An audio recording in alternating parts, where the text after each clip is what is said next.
የህዝባችንን ኑሮ የምናቃልለው በፕሮፓጋንዳ አይደለም። የህዝባችንን ኑሮ የምናቃልለው እንደዚህ በሚታይ በሚጨበጥ ተጨባጭ ለውጦችን በሚያመጣ ውጤት ነው።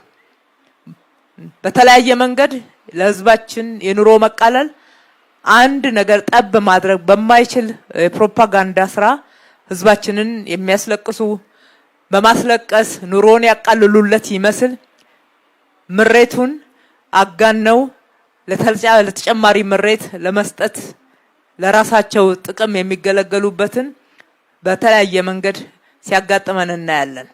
ለነሱም ዛሬ ይሄ መልእክት እንዲደርሳቸው እንሻለን።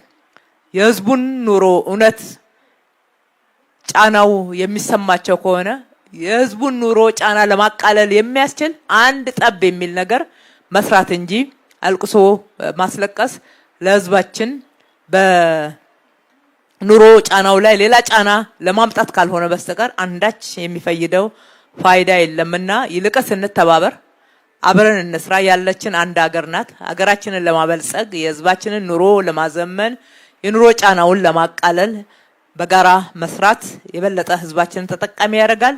እውነተኛ የህዝብ ተቆርቋሪነት ካለ በዚህ ረገድ ብቻ የሚረጋገጥ መሆኑን ማንሳት እወዳለሁ።